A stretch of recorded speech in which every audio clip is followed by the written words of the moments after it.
Guys, today we need to talk about NFE, New Fortress Energy, because there is a lot happening behind the scenes that most retail investors are missing. And what's interesting with NFE is that it has two very different upside paths.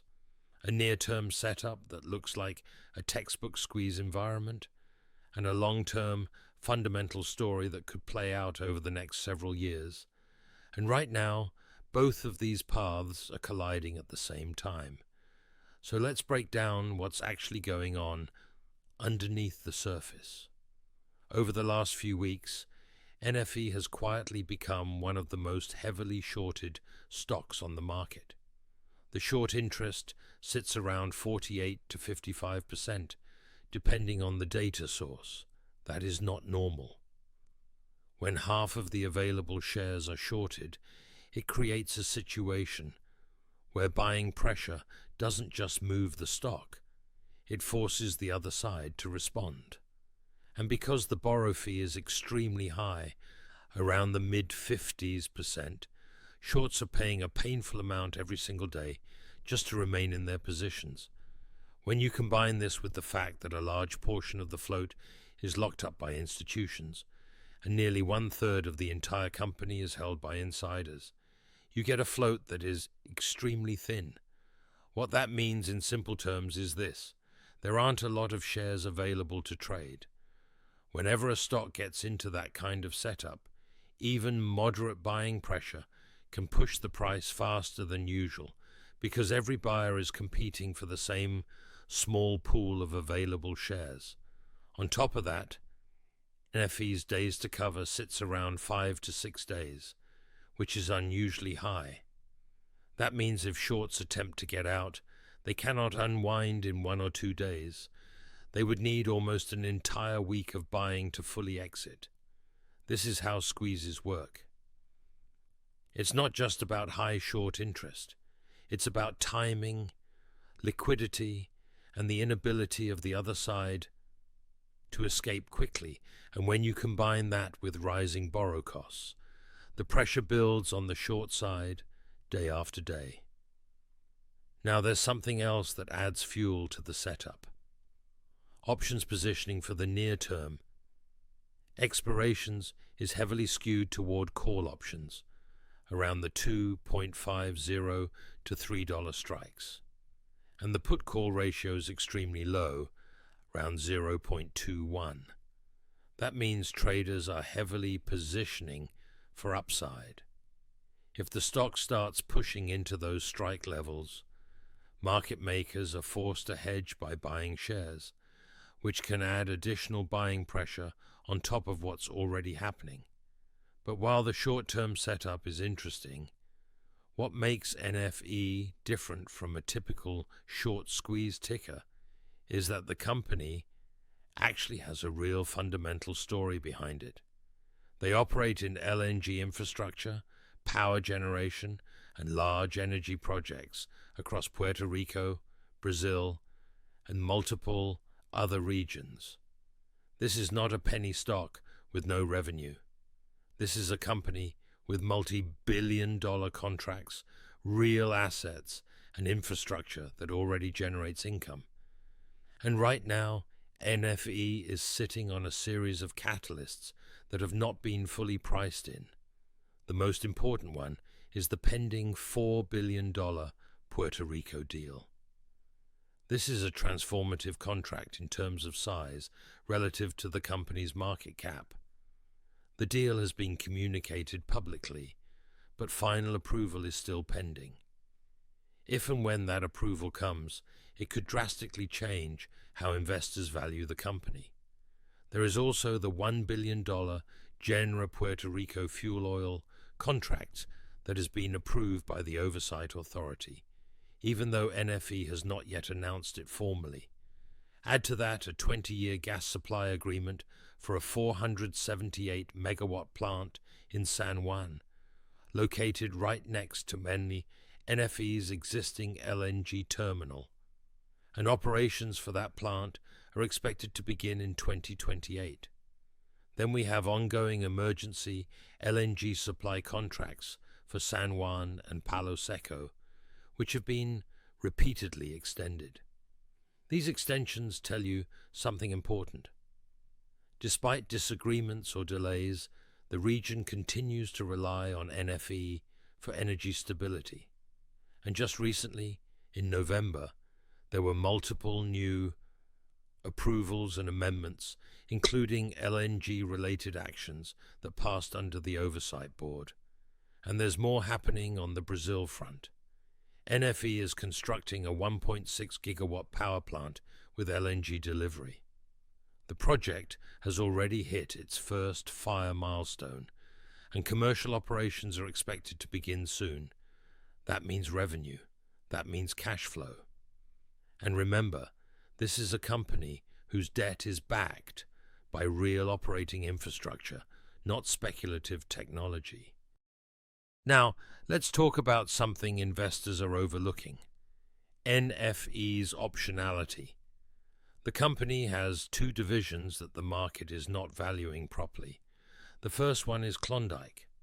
This subsidiary is NFE's data center power play, and with the global AI boom, power availability has become one of the biggest bottlenecks for hyperscale AI data center development.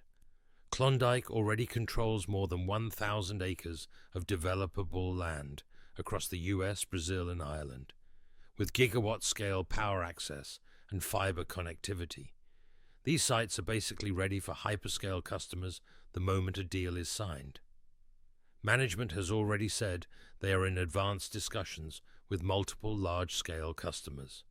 In today's environment, a single hyperscaler contract can add billions to a valuation, and Klondike has several potential sites, not just one.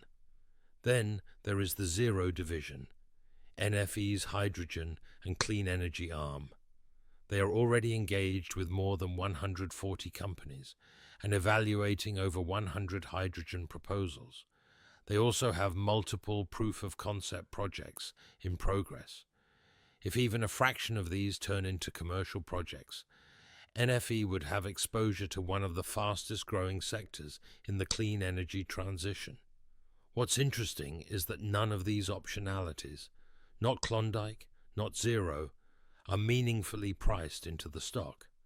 Analysts are still modeling NFE primarily as an LNG infrastructure company, not a diversified energy platform with AI-powered data centers and hydrogen scalability. That mispricing creates an opportunity.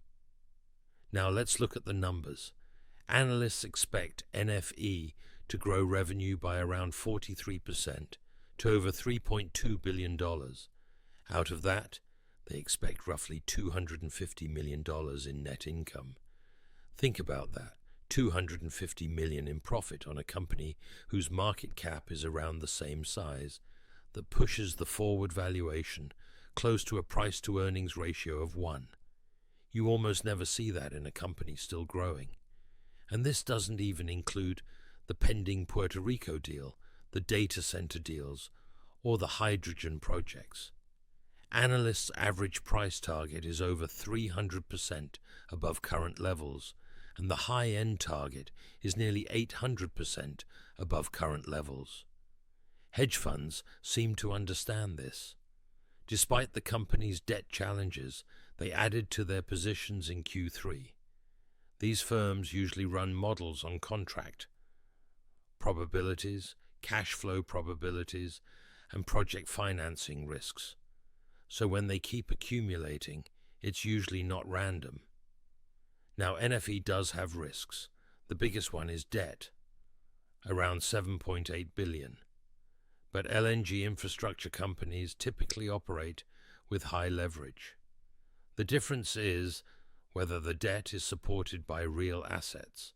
In NFE's case, it is. They have operating terminals, power plants, and energy infrastructure that already generate revenue. That's not comparable to speculative growth companies that carry debt against unproven business models.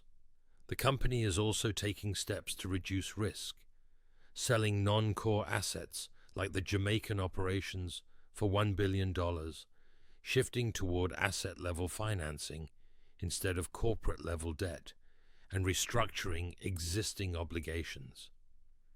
Asset-level financing is important because if one project underperforms, only that project's cash flow is affected, not the entire company. This is the same path companies like Cheniere Energy and Golar LNG took years ago.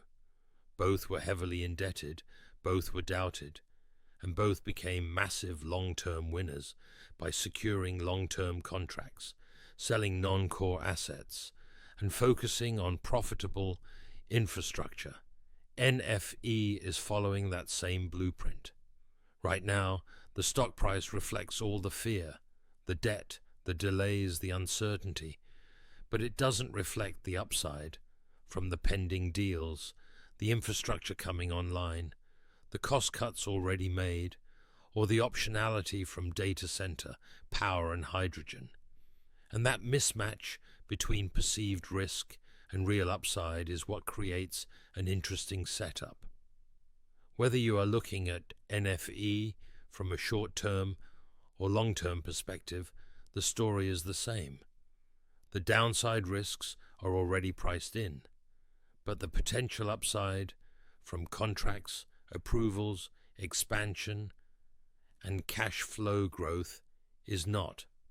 And when a company's future revenue pipeline, combined with optionality, is larger than its entire market cap, that's when the risk-reward starts to look compelling. Stay disciplined, stay focused, and take care of your health.